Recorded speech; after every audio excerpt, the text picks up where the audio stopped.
Kamareddy MLA Ramanareddy గారు మా షబ్బీర్ అలీ గారి గురించి అనుచిత వ్యాఖ్యలు చేయడం జరిగింది. దానికి నిరసనగా ఈరోజు మా పల్వంచ మండల్ హెడ్ క్వార్టర్లో మేము ఆయనకు ఏ విధంగా మా సార్ గురించి మాట్లాడిందో ఆ విధంగా కాకుండా రాజ్యాంగబద్ధంగా చాలా పద్ధతిగా మా సార్ నేర్పించినటువంటి ఆశయాలకు అనుగుణంగా మేము పనిచేస్తూ ఉంటాము. మేము ఎక్కడ ఏది మాట్లాడినా కూడా రమణారెడ్డి గురించి ఒక మాట కూడా మేము చెడుగా మాట్లాడలేదు.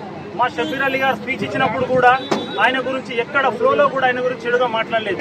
ఇలా ఆయన మాట్లాడుతున్నటువంటి భాష ఏదైతుందో వీధి రౌడీలాగా మాట్లాడుతూ ఉన్నాడు. నువ్వు మాట్లాడే మాటలు ఏవైతే ఉన్నాయో నిజంగా కూడా మీ నాన్నని ఏదైతే మాట్లాడుతున్నావో మీ నాన్నను మాట్లాడితే ఏదైతే ఉంటుందో ఇలా షబ్బీర్ అలీ గారిని మాట్లాడితే కూడా అదే మీరు మాట్లాడింది మీ కన్న తండ్రిని మాట్లాడితే ఏదైతే అనిపిస్తుందో షబ్బీర్ అలీని మాట్లాడితే కూడా అదే విధంగా ఉంటుంది. ఇప్పటికైనా సరే మీకు ఒకటి మేము చెప్తా ఉన్నాం, మా పల్వంచ మండలికి మీరు ఏదో చేస్తామని చెప్పిండ్రు. 8,31,31,00,000 నిధులు తీసుకొచ్చి అభివృద్ధి చేస్తానని చెప్పిండ్రు. ఇలా మీకు చెప్తా ఉన్నాం, పోతా ఉంటే వాడి అనే ఒక గ్రామం ఉంటుంది, అక్కడ ఒడ్డెరోళ్లకు కనీసం వాళ్ళకి బాత్రూమ్ లేదు, అదే మీద సోయి లేదు. నీకు మన మాచారెడ్డి పల్వంచ హెడ్ క్వార్టర్ లో ఎలాంటి అభివృద్ధి జరగలేదు. ఇప్పుడు పల్వంచకు వచ్చి చూస్తే ఎంపీడీఓ ఆఫీస్కి ఆఫీస్ లేదు, ఎంఆర్ఓ ఆఫీస్కి ఆఫీస్ లేదు. ఎంపీడీఓ ఆఫీస్ లేకపోవడం వల్ల 7 పంచాయతీ సెక్రటరీలు యూరిన్ పోవాలి అని అంటే గవర్నమెంట్ స్కూల్లోకి వెళ్ళి పోసేస్తున్నారు. ఇంకేమైనా పోయిందా? దాని మీద ఏం లేదు. అభివృద్ధి గురించి మాట్లాడు, ప్రోటోకాల్ కావాలని చెప్పేసి మాట్లాడుతూ ఉంటావు. ఏదన్నా అంటే షబ్బీర్ అలీ గురించి మాట్లాడతావు. నువ్వు గెలిచింది దేని గురించి గెలిచినావు? నువ్వు నీకు ప్రోటోకాల్ కావాలి, షబ్బీర్ అలీ తిట్టేందుకు గెలిచినావా? నువ్వేమన్నా పని చేద్దామని చెప్పి గెలిచినావా?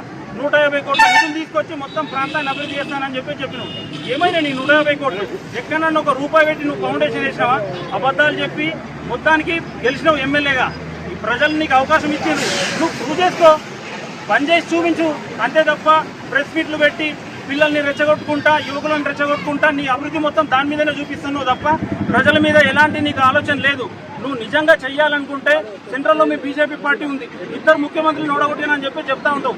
2 ముఖ్యమంత్రులు ఓడగొట్టినటువంటి మొగన్ అయితే మోడీ దగ్గర పోయి ఏమన్నా నిధులు తీసుకురా, ప్రత్యేక నిధులు తీసుకొచ్చి కామారెడ్డిని అభివృద్ధి చేయి.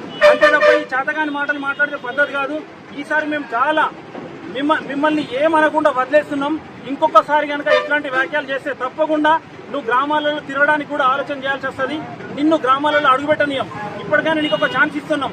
నువ్వు ఏదైతే 150 కోట్ల నిధులు నీ సొంత నిధులు పెట్టి చేస్తానని చెప్పినావో, ఎక్కడన్నా ఫౌండేషన్ వేయాలనుకుంటే రా, మా పల్వంచ మండలిలో మొదలు పెడతా, నీతోనే ఉంటాం. మేము నీకు సపోర్ట్ చేస్తాం. నువ్వు డెవలప్మెంట్ చేస్తా అంటే నీతో తప్పకుండా మేము అందరం పార్టీలకు అతీతంగా నీతో ఉండడానికి సిద్ధంగా ఉన్నాం. అంతే తప్ప ఈ అబద్ధాలు చెప్పుకుంటూ యువకులను రెచ్చగొట్టుకుంటా ఈ పిచ్చి పనులు చేస్తే మాత్రం మేము ఉపేక్షించలేదు. రానున్న రోజులలో నువ్వు ఖచ్చితంగా అన్ని విషయాలకు సమాధానం చెప్పాల్సి వస్తుంది. జాగ్రత్త. నువ్వు ఇప్పటికైనా నువ్వు కళ్ళు తెరువు. అభివృద్ధి చేయాలనుకుంటే కాంగ్రెస్ పార్టీలో ఉన్నటువంటి పెద్ద మనుషులతో కలువు.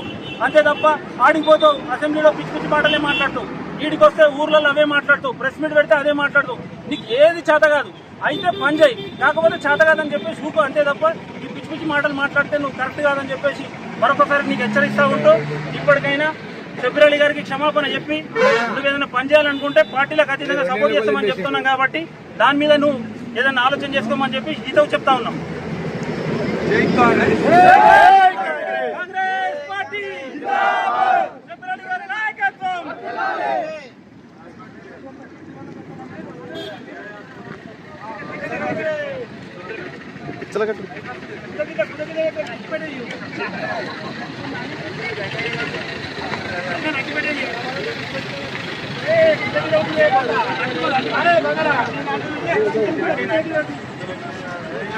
జై